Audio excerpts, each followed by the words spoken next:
Hello दोस्त, नमस्ते, प्रणाम। मैं आपकी नीलू मौर्य। मैं जा रही हूँ एक मस्त गीत गाने। आप लोग को ज़रूर पसंद आएगा। मेरे वीडियो को लाइक सब्सक्राइब करना दोस्त, और जो फेसबुक से देख रहे हैं पेज को फॉलो करें। राधे राधे, जय माता जी।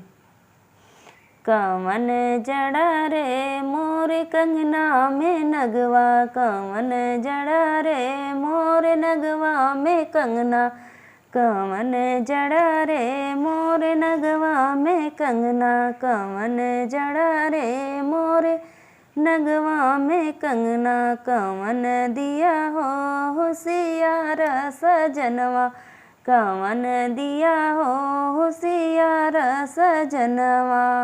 मनिहार जड़ा कंगना पटिहार जड़ा नगवा, मनिहार जड़ा कंगना, मनिहार दिया कंगना पटिहार जड़ा नगवा, मनिहार दिया कंगना पटिहार जड़ा नगवा। सासू दी हो होशियार सजनवा, सासू दी हो होशियार सजनवा।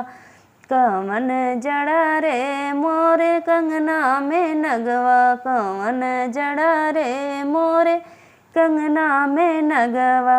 टूटी गई ने कंगना बिखरी गई ने मोतिया, टूटी गई ने कंगना बिखरी गई ने मोतिया, गुसियाई गई ने हो होशियार सजनवा, गुसियाई गई ने हो होशियार सजनवा। कमन जड़ा रे मोरे कंगना में नगवा, कमन जड़ा रे मोरे कंगना में नगवा।